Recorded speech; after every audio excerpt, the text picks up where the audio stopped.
My crazy mother-in-law stole my antique key collection, so I called the police and had her arrested. My wife threatened to leave me if I insisted on pressing charges, so I filed for divorce myself. Plus, 3 updates.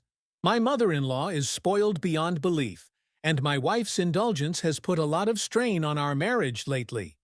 She recently came to our house wanting me to buy her a new phone because hers was 2 years old and out of date. She threw a fit when I refused, falling to the floor and pounding her fists on the hardwood floor. I still refused, so she got up and left, but not before yelling that she could now have the phone. I have a collection of antique skeleton keys worth thousands, and I kept them all in a locked display cabinet. So a few days ago, I came home to find the cabinet broken into and my entire collection missing. I checked the CCTV and saw my mother-in-law using a crowbar to break into the cabinet. I immediately called her and demanded my collection back, but she said she had already sold everything at the pawn shop and spent the money on a new phone. She said it was my fault because I hadn't bought her a phone. My wife seemed to be on my side when I told her, until I told her I was going to the police. She begged me to back off and even suggested I start a new collection. I refused to let go because not only are these keys expensive, they are irreplaceable.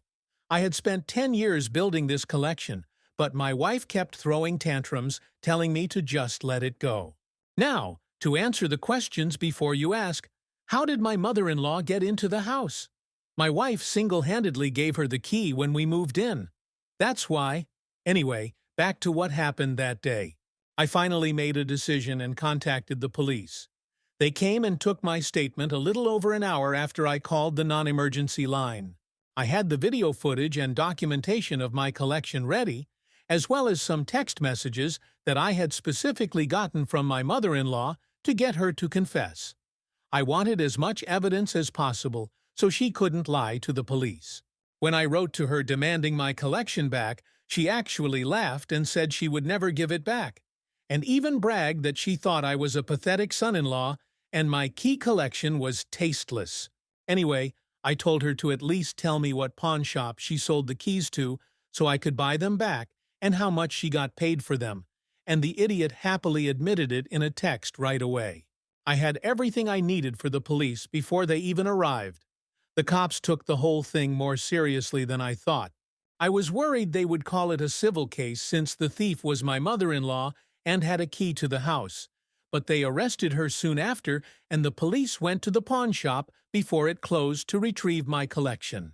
I got everything back from the police a couple of days later, and in the meantime, I've put the collection in a safe, secure place where no one can get to it.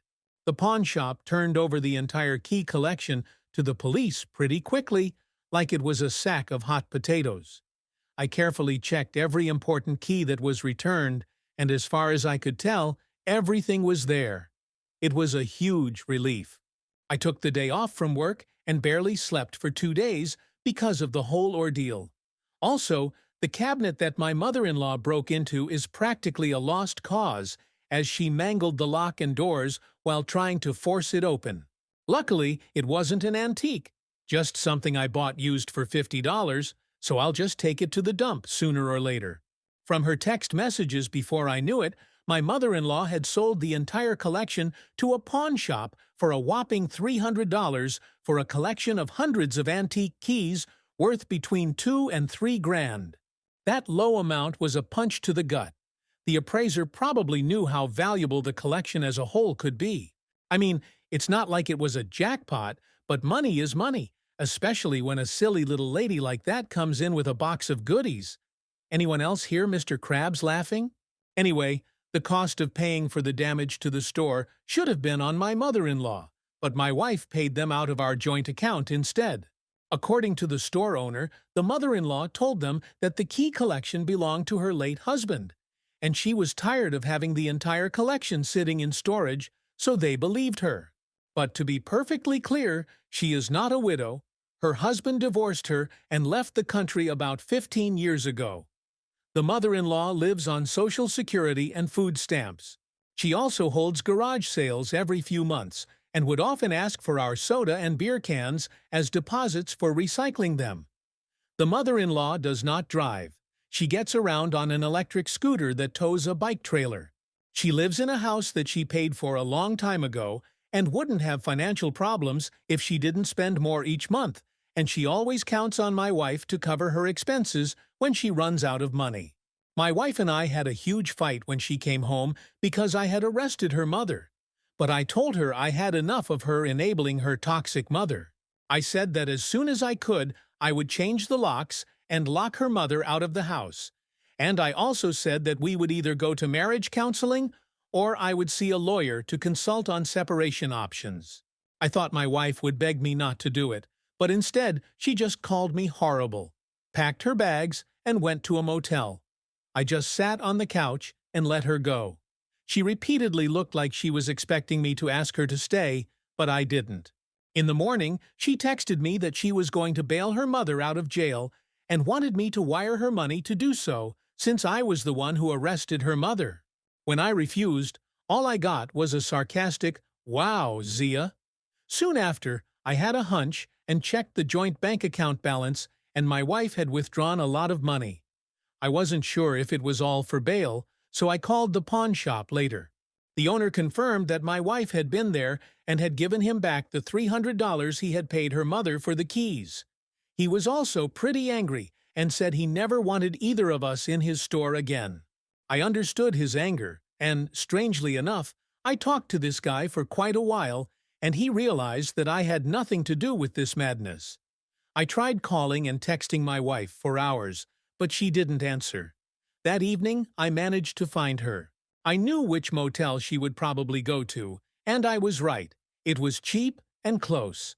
I found her car and then found out which room she was in. She looked absolutely shocked to see me when she opened the door.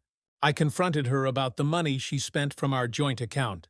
She basically said that since I refused to pay her mother's bail after I arrested her mother, she got the money from me another way, and then arrogantly stated that she would not return the money to the joint account this time, and told me that it was my karma before slamming the door in my face, and then through the door said that she would call the police if I didn't leave. The arrogant look she gave me reminded me of nasty teenagers when they get their way. It really pissed me off. I already knew my marriage was pretty much over, but that night it really got to me. I sat for a long time with old video games and Coke to think about my future. The house is rented, so I will not be renewing my half of the lease and will be looking for an apartment soon. The last month of the lease is March, but I may move out sooner depending on how soon I find an apartment. We don't have kids yet, thank goodness, so that's another thing I have in my favor right now.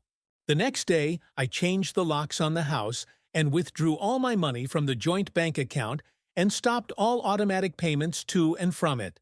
I made sure to only take the amount of money I had deposited into the account. There was still more than enough in the account to break even and leave the minimum required balance in the account. In any case, the cost of my mother-in-law's deposit and the reimbursement to the pawn shop are now entirely on my wife, and I don't think she's noticed yet, but it should be soon. I've been to a couple different divorce lawyers, and I've chosen the second one because the first one only seemed interested in getting a paycheck. I'm filing for divorce soon. I loved my wife, but it's clear she didn't love me, so I can't stay with her. Let her be alone with her thief of a mother. We both make comparable incomes, so I'm going to fight for a clean split. This woman didn't deserve me, and I fell for her charade. She didn't want a husband, she wanted insurance. I will pursue any charges against her mother. I'll update again when something happens, but I'll be crystal clear, I will not change my mind. My soon-to-be ex-wife can beg and love me all she wants, if she even bothers. I was never her number one, and I am not going to settle for being number two in my own marriage. It's over. Update: it didn't take me long to find and hire a divorce lawyer, and she is tough.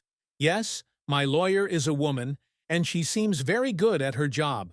She asked me several times if I was sure I wanted to do this, but once I explained my whole story and showed her some evidence, she agreed with me when I said I wanted to get started ASAP, and she got to work. Oh, this divorce is going to cost me, but I don't care. I will rebuild my savings later as a free man. I didn't even want to rent the house I live in now. My wife insisted on it. I would be happy to stay in our old apartment we used to rent until we could buy a house together. But that is obviously never going to happen. I will pay a lot less rent when we break up. Before she came home, she spent time in a cheap motel while she was bailing her mother out of jail, and even threatened to call the police when I went to visit her there. I changed the locks with my landlord's permission while she was still out, and texted her to say it was done, but apparently she didn't bother to look because she never responded. So when she got home, she started banging on the door and screaming for me to let her in. I just watched her through the doorbell camera and let her go on for a while before she finally called me on the phone. I was already walking home from dinner with my best friend when she called, and I pointed out the text message she hadn't bothered to read. When I got home to let her in, she was puffy-cheeked, teary-eyed, and red-faced. I had a new key ready and told her that if she gave her mother a copy again, I would notify our landlord, since they were already pretty pissed that she gave her mother a key in the first place. I'm not sure what the landlord could have done, but it was enough to get my wife to comply for now. Plus, I wasn't planning on living here for long anyway. My mother-in-law still believes she has done nothing wrong and plays the victim to my wife at every opportunity. She is no longer allowed to visit for obvious reasons, and I have been called a monster by both her and my wife on multiple occasions. I have never been so glad my mother-in-law has no friends, because she would then tell everyone her twisted version of the story to make me look like the villain. I just know that. She has been told how much my key collection is worth and what criminal charges she could face, even though my collection was returned completely undamaged, so the charges may be reduced. I would like to see her get a decent sentence at the very least, but I don't expect the system to take everything down on a manipulator like her. As I mentioned in my previous post, my wife also paid her mother's deposit and what she owed the pawn shop with the money in our joint account, and then arrogantly told me she wouldn't pay the money back. It was basically a terrible move and her only way of trying to pass the entire cost on to me. I have since withdrawn everything from that account and stopped all future payments to it, so she can't spend my money too. And I have changed the passwords to just about everything. My wife was furious when she finally checked the account a couple of days ago, because that meant what she paid for Mill's deposit and the pawn shop reimbursement was only her money, and now she no longer had access to my funds to supplement hers. I simply ignored her hysteria and went to my home office to watch anime on my computer. She kept knocking on the door, demanding that I talk to her. I simply remained silent and put on my headphones. My wife repeatedly demanded that I drop all the accusations against her mother, and even said that if I really loved her, I would not only stop all this, but also cover the expenses. When I continued to refuse, she moved into the spare bedroom. She initially tried to kick me out of the master bedroom, but I made it clear that I would not give up the master bedroom when she was in the wrong. She tried to start taking my things out, but I simply blocked her by pointing my finger in her face and saying no, like I was talking to a dog. She finally started crying and said I was putting her down, but I didn't care. Then, to add to her lie, she confessed to me out of pure spite that before all this mess started, she was planning on letting her mother move in with us permanently soon because of the state of her warehouse home. She bragged that she was just going to move her in while I was at work. I told her that we were supposed to be equal partners before all this, and I was fed up with her one-sided decision-making, and as long as I was paying 50% of the rent, her mother would not be living here, and if she tried, I would immediately throw out all of her mother's things. My wife looked like she wanted to explode, and went off to get drinks and talk loudly to her mother in the kitchen. I just started moving her stuff out of the master bedroom and left it in another room for her. I also put a new lock on the master bedroom door. I was served divorce papers at her work, which she said made her very embarrassed in front of her coworkers, and she got mad at me again when she got home. Apparently, she didn't take my threats of divorce seriously until she had those papers in her hands. She said I couldn't do it, but I told her I had had enough. she made it clear where she really stood. I told her I learned a pretty interesting phrase online. When people show you who they really are, believe them. And she clearly showed me who she really is. And that is not the woman I fell in love with. This woman disappeared and was replaced by a spoiled mama's girl who refuses to act her age as soon as we got married, making it obvious she did it on purpose. At this point, I don't think she ever loved me, just my wallet. I can't stay married to a woman who lied to me to get married and then started screaming at me that she wasn't a gold digger. So I asked her if she would be inclined to stay with me if I did all the same things to her. She tried to deny it at first, then looked around like she was looking for a better answer, then just started gaslighting to deflect attention as usual. But I was having none of it. I told her right then and there that I would not renew the lease on the house with her because I did not want to live with a bratty child I could not trust. And if she wanted to keep the house, she could start a new lease to put her mother there when I left. That was when the real tears started. She said I was ruining our family, and I said what family, and pointed out that we had no children, and her mother was more important to her than me. We had no family. Then I just left. She cried loudly in the living room for hours, but I ignored her. Now she is completely silent and will not look me in the eye. I actually like that, which only makes her angrier. As an added bonus, I warned my current landlord about my wife's desire to put her mother there. I gave him all the information I had about my mother-in-law, the state of her warehouse house, and how much of a cheat and a mama's girl my wife was, and warned him that if he allowed my mother-in-law to live in any property he owned, she would turn it into a complete mess. He thanked me for telling him, and now he will not allow my wife to renew the lease on her own. If she tries, he will be advertising the property soon. She has no idea yet, and would probably only be able to afford the house with the help of her mother. One more thing. Someone warned me yesterday to remove my name completely from the joint bank account so that I would not be held responsible for any overdrafts. I took note and went to the bank to do so. It only took a few minutes and the bank is a 10-minute drive away. All is well. I have been working from home lately, so I have had time. All the bank statements have already been printed and given to my lawyer, so I can wash my hands of it. Update 2. After about a week of giving her the silent treatment, my wife had enough and started love-bombing me. She even tried to cook me dinner and get me drunk. I told her while she was cooking that I would not touch anything she made because, firstly, she is a terrible cook, and secondly, I don't trust her not to put something in my food. The burgers she made were overcooked, and I left them alone as well as the alcohol she provided. I mean, the beer was already open. She started crying and said I was mean for not eating her food, and I coolly said it was because I didn't trust her anymore. She countered that it wasn't like she had cheated on me or anything. I responded that she had cheated on me almost as much because her mother had always been more important to her than me, the man she had married. You can't save a marriage by treating your spouse as secondary. My wife changed the subject, crying again, and begging me to stop the divorce so we could get the marriage counseling I wanted, and she would never try to move her mother in with us. I said it was too late. She had had her chance, and she had hopelessly blown it. She had already made it clear where she would always stand. For the last 2 years, she has made no effort to be a better person and has only been more polite in public. Why would I stay in such a toxic relationship?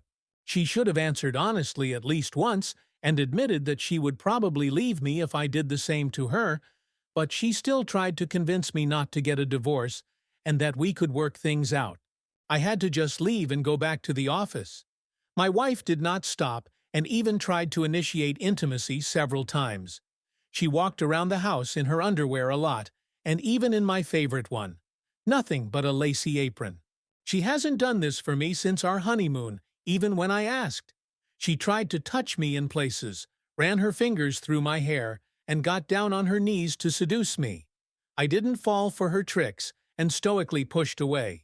Eventually, she started gaslighting me with the question, "Don't you like me?" I told her I used to, but I just can't look at her like that anymore. My wife left me alone to get a stiff drink after I said that and ended up throwing up in the kitchen. I wouldn't be surprised if she tried to get me pregnant or set me up at this point. I even locked the door when I sleep and installed a hidden camera in the room. I want to leave this house, but I can't leave until I can get to my new place. Later, my wife redoubled her efforts, crying when nothing worked for me and begging me again not to get a divorce. But I had already found an apartment that would be available sometime in early to mid-March. I had also notified all the utilities of the change. My wife was now even more panicked because she would have to find an apartment ASAP. I didn't really care where it ended up. I was just glad that I would soon be out of this house. I had also made sure not to tell her where my future apartment was, and she had tried 3 times to get that information from me. Once my new apartment was ready, I would start moving things in. I would take the bed from the guest room when I moved out. I bought it after all, and it will be easier to move since it is a double bed, and the one in the master bedroom is a king. I am a light sleeper, so a comfortable bed is a must. My wife can keep most of the furniture. She can either leave it for the next tenant or sell it. I don't care. The apartment I am moving into is a studio apartment. The previous tenant left it in disrepair, so it needs some work. But I chose this apartment because not only will the rent be much lower than the house, but I will be much closer to my work. Like I could walk or bike to work from there, and I probably will. I haven't ridden a bike in years because my wife never learned how. Another thing she's been holding me back from. So when I move out, one of the first things I'll do is buy a bike. Update 3. A few months ago, I anonymously reported my mother-in-law as a serious hoarder. Someone here suggested that I report my mother-in-law's hoarding to the fire department, and I decided to do it because I was angry and wanted revenge on her for stealing my collection and making my life hell.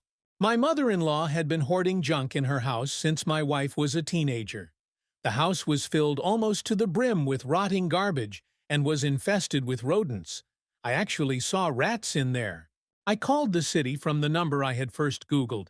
Nothing came up as it had been weeks, but apparently someone had checked because my mother-in-law's house had been checked. The house was in even worse shape than I thought.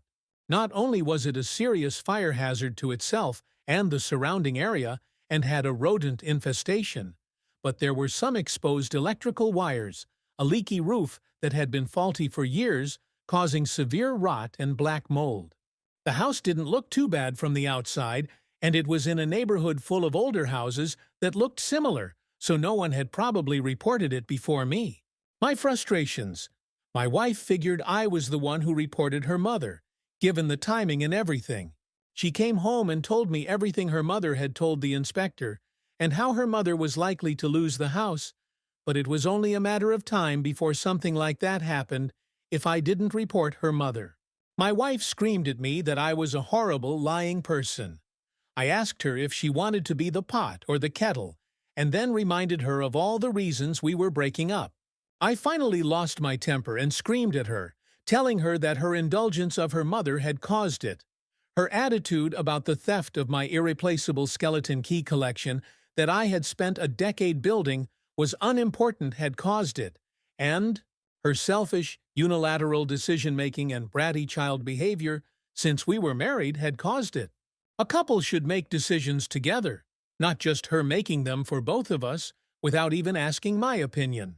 So I made a unilateral decision myself this time and reported your mother, which needed to be reported because it was a danger to her and others. I told my wife that I was tired of just putting up with it and letting it all go while they acted like I was the bad guy and trampled on me. Her mother would never get anything from me again, and maybe she wouldn't be so crazy when she stopped living in a house full of rotting garbage fumes, rodent excrement, and black damn mold. My wife just walked away, sobbing and cursing at me. Yeah, I know, I went too far. I've become as petty as she is. I made the call because I was angry, but I couldn't go back on that decision once I did it. The mother-in-law demanded that the wife pay for the costs of cleaning and renovating the house, but she couldn't afford it from what I heard. The mother-in-law pounced on her with her demands, telling her to get the money any way she could, even demanding that I pay for it since I was the one who reported the house.